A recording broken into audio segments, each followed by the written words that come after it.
You are now listening to the Peter and Jake Talks Wrasslin podcast, a weekly review of Monday Night Raw and other wrestling-related topics.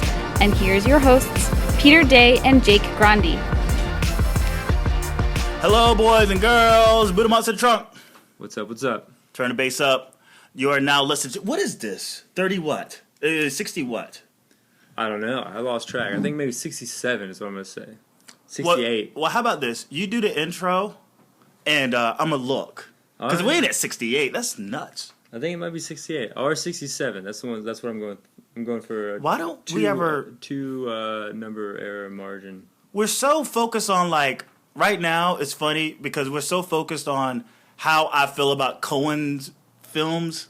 Yeah, he doesn't like him. He doesn't. How like he feels about, and we should be looking up what fucking number we are in terms of the Peter and Jake Talks Wrasslin podcast. But he has not seen The Big Lebowski yet, folks. So I'm saying.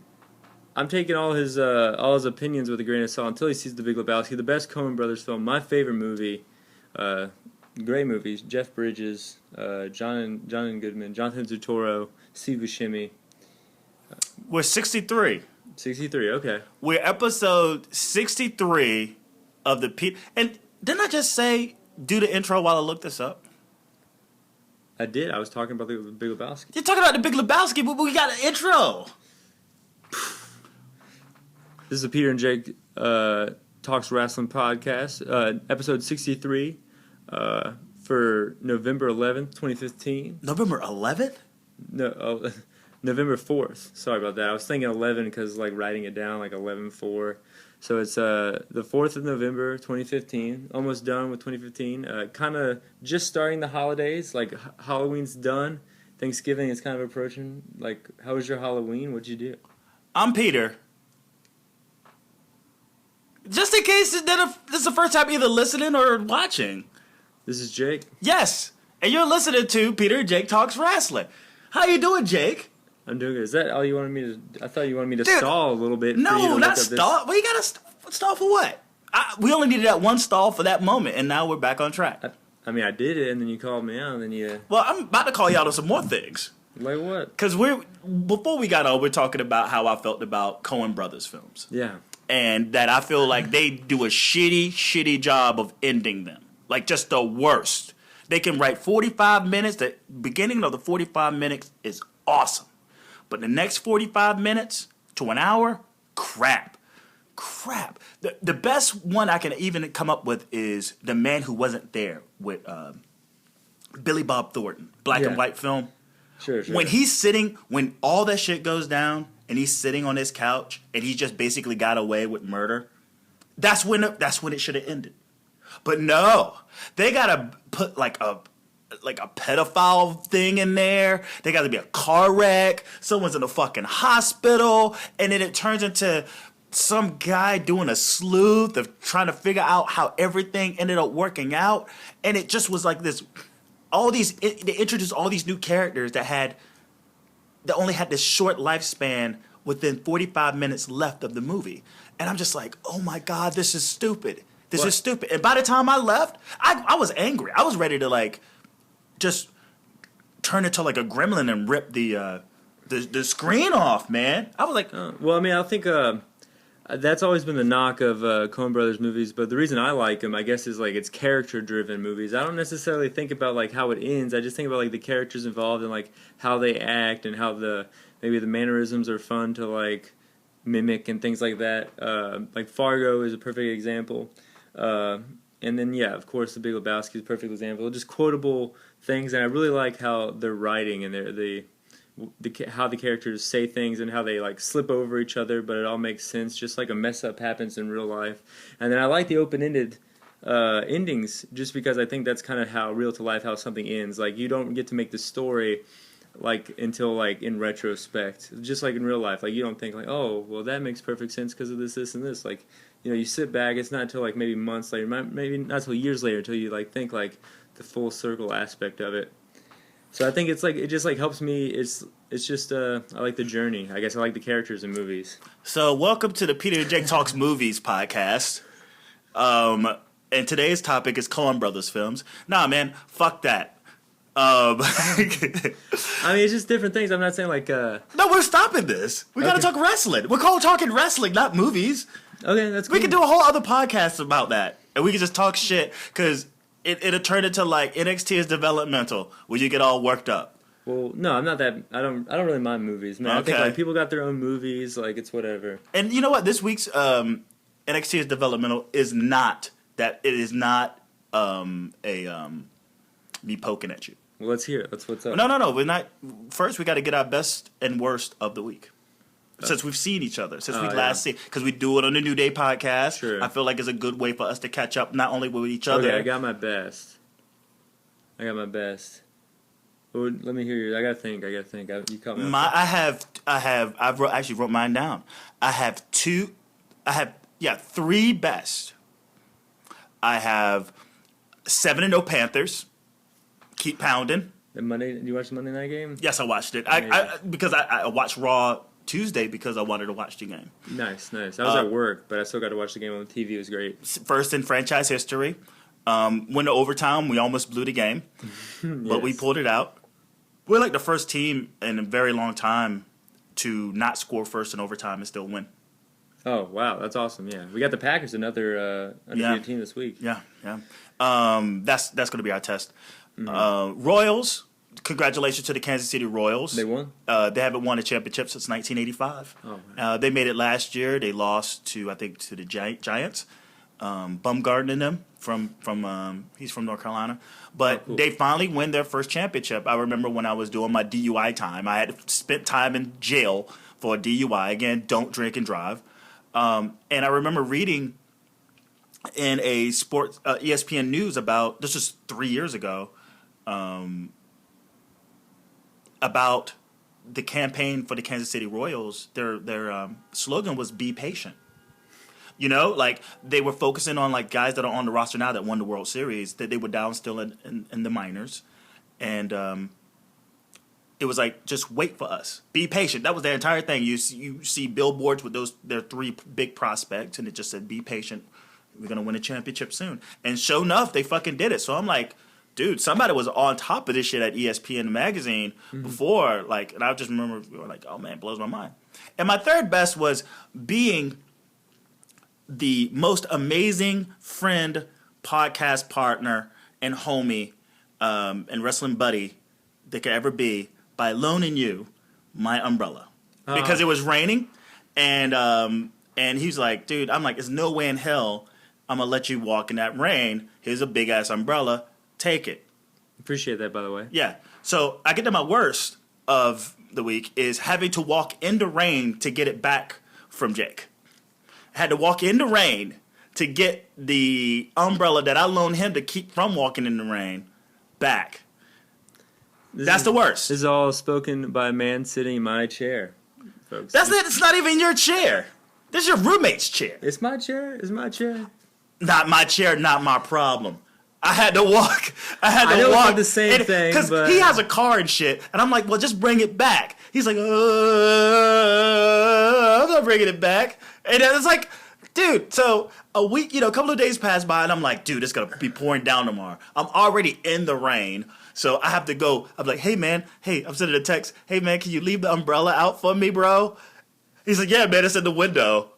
I thought you never asked me to bring it, but I would totally brought it by. I just forgot, What? man. I don't need it back. I'm a very forgetful person, man. I really am. If you remember, I was a little hesitant to take it because I knew that. Because you knew. I knew that shit was gonna happen. Thus, my worst. What? Then get to yours, bro. My best is NBA started. I think NBA started since we last saw each other. I'm stoked on that. Bulls, right? No, like It says it's your fucking hat. I know it says on my hat, but my dad's side of the family is kind of from Chicago, so I kind of wear like Chicago stuff. But that's just a hat. It's 50 cents. I got it at a yard sale. But I like. I mean, when I played basketball in middle school, Probably sucked. no, I was all right. I was just as tall as I was now, so I was blocking shit, man. You were like the Braun Strowman of I was, dude.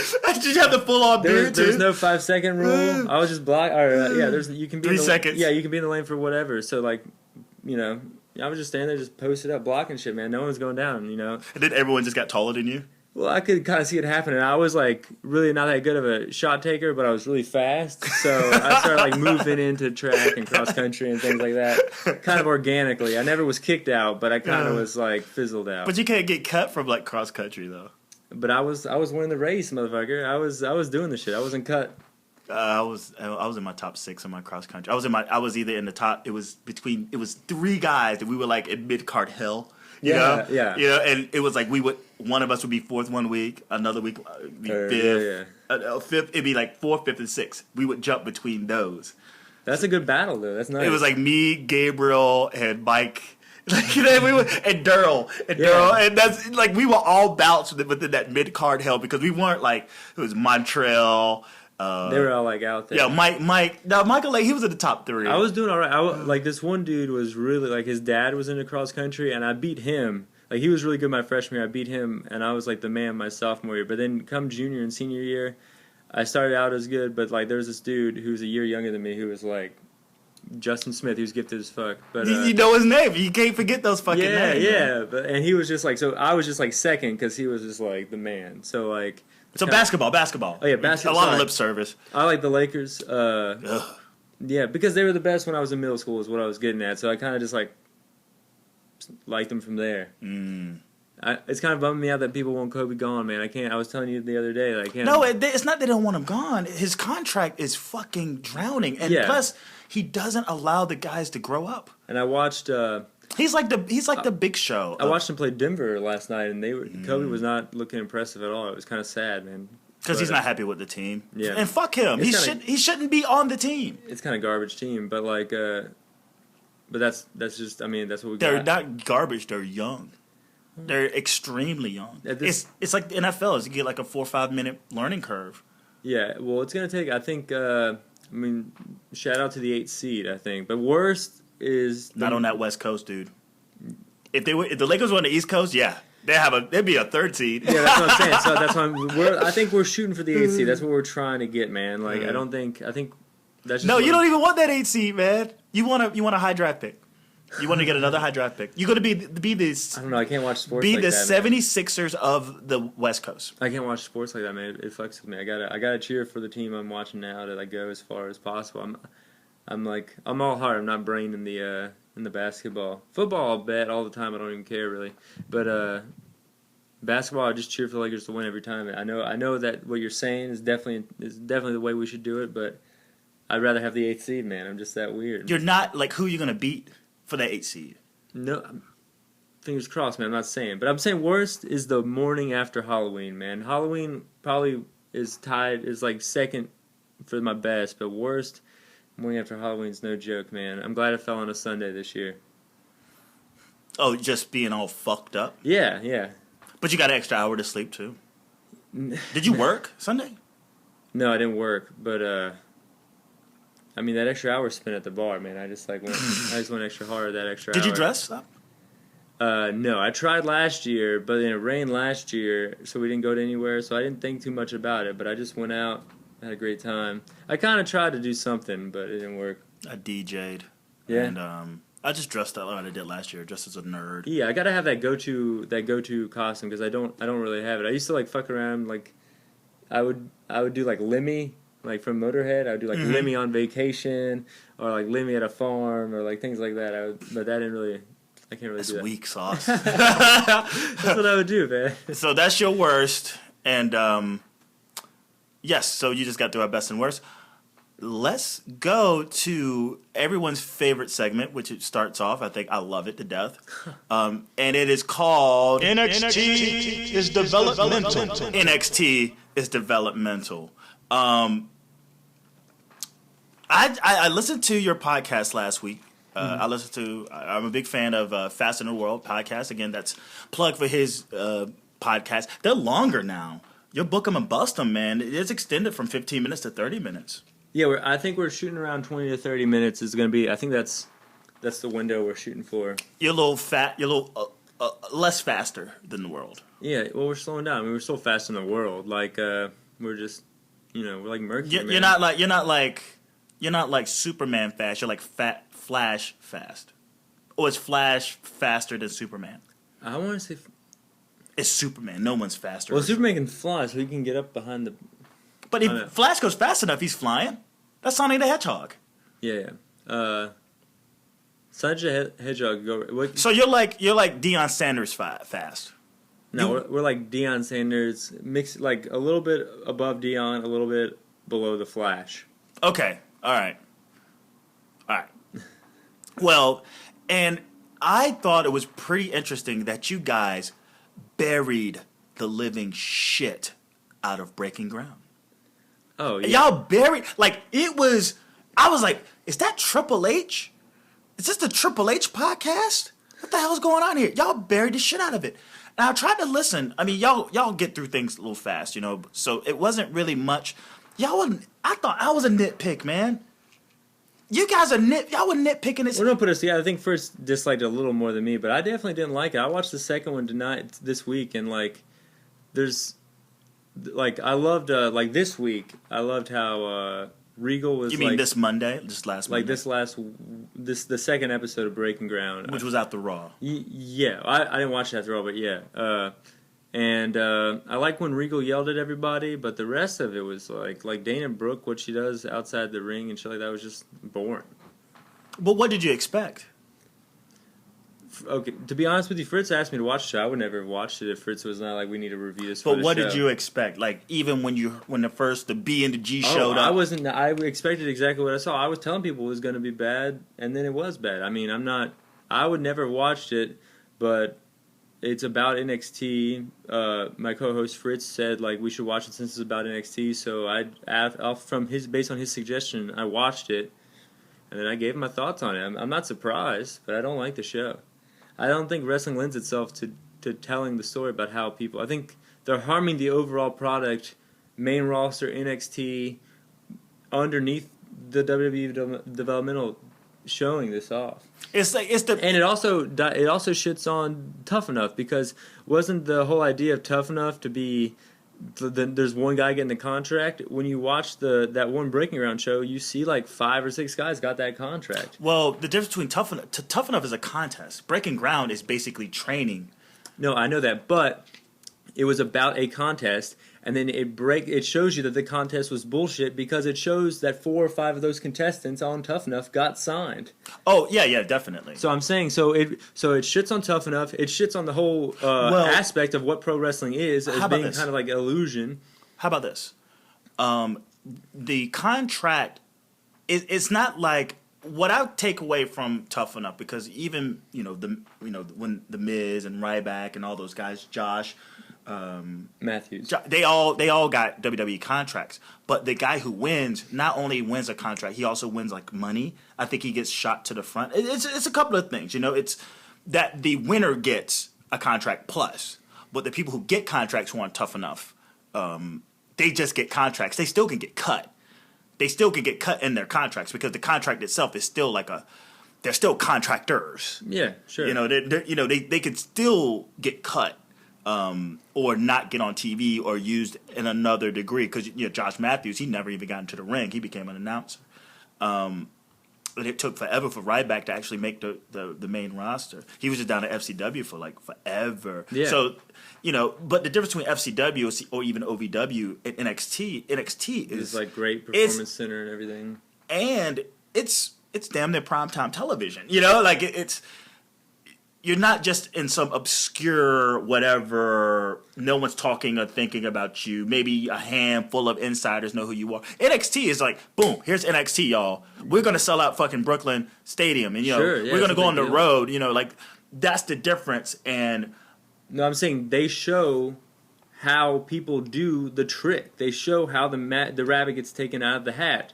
Over and over every episode. But that is bad for the whole business. And if you break, I'm serious. No, you're so passionate. This is great. And if you break down even the little things like last few months, we've been talking about how Tough Enough did that. So the whole reason that Tough Enough existed was to have this contest of someone winning a contract. No, they all got contracts. Oh, joke's on you guys for watching that USA show. Don't watch this show because it's going to do. How about this, bro? And plus, I think it's kind of kayfabe, man. I think like. Oh yeah, it's horrible.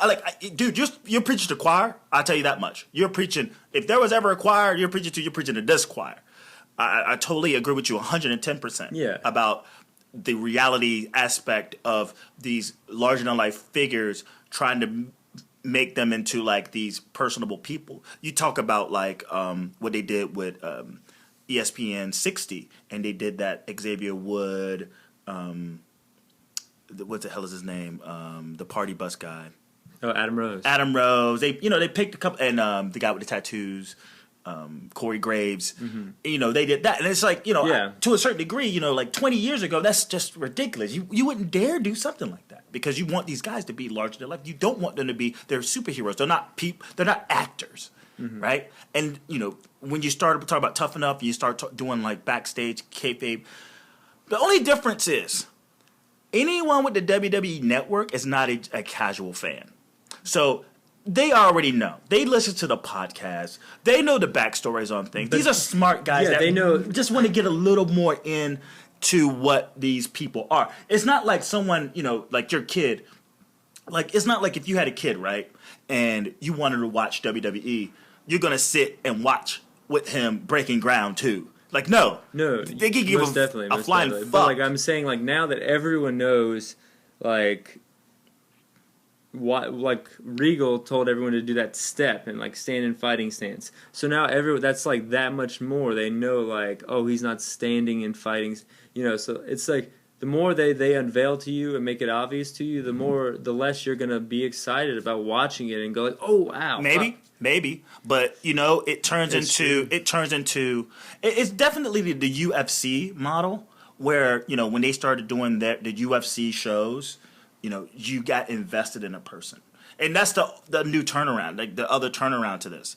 You saw where they started, and you're there. You're invested from the very beginning, and you want to see that person succeed and make it to WrestleMania. From almost getting cut, you Bill DeMont yelling at you and knocking you in the head, to headlining a WrestleMania. Sure. And you're invested for life. But the thing that's different with the UFC and the wrestling is the storylines are supposed to get you invested, and that is how the UFC had to play catch up and make things like this. Where the WWE, you're supposed to have the storylines are supposed to get you invested, not this backstage stuff. Now it's going to become less and less about the wrestling that way, and then how are you going to fill the arena if it's not about the wrestling at that point? Blame the curtain call. Blame the fucking curtain call. No, you can break the fourth wall every now and then, but not have a whole show week to week. But that's the thing. That's the new way, man. And I think it's bad. I think it is horrible, but it's the new way. It's not going to get any better. It's not going to at some point turn around. If anything, when other promotions start seeing the success, because that's what WWE is. They're the flagship. They are the front runners. They innovate things. ROH and New Japan, they followed suit to WWE with a lot of things, especially just recently New Japan doing their own New Japan network. That's very WWE. And just on and on and on. ROH finally going the pay-per-view route. A couple of other things. But they're going to follow suit to this very same thing. They're going to. I don't know. I think yes, they will. They're going to do reality shows and things like that. Yeah, I mean, once you think about it, New Japan is already damn near reality based. Like big fight feel. You get out. They have like a press conference afterwards. All that. They've done that for years, though, and that helps the in ring. Where I feel like this hurts the in ring. Oh yeah, I don't think it's the same. Press conferences get you invested in the in ring storyline, of course, character, of course. And it's I'm just saying. And then they're putting emphasis on the fight. This does not put emphasis on the fight. This puts emphasis on the person doing the fight. So that it just hits you over the head over and over again. So by the time you finally see these people, I mean, yeah, this is 2 episodes in. It might not even last, whatever. But like, it's gonna last. It's diluting it more and more and more. And people can buy water everywhere. You need that flavor. You can't dilute it to this extent and not have it hurt ticket sales. It's coming. All of them are going to. I mean, you take New Japan, you take ROH. They're going to follow this model. I don't think New Japan does that. I mean, I'm saying they will. I'm saying at some point they will. It's just the nature of the business. It always. There's things that are done now that people 10 years ago said when done, and then 10 years ago something was done that 10 years before that wasn't supposed to be done. The Attitude Era, like what the fuck, and then it's just the nature of the beast. I would say that New Japan did not follow suit with the Attitude Well, I'm Era. saying in general. I'm really just cloaking. I mean, I said New Japan because they are one of the bigger ones, and I say ROH because they're another. I mean, I'm not talking about like just some indie out of nowhere. I'm not saying PWG is going to do it or Evolve's going to do it. I'm just talking about the mainstays where people be like, oh yeah, they got a contract. Hell yeah. It's just, I feel like it's just the nature of the beast. It's like technology. It all adapts. It all moves forward. I don't think it's going to be that big of a deal. I think there's just a little TV show that's just going to exist and just like be like a little thorn in my side. I watched the second episode, so I can't really be that mad. I'm a part of the problem.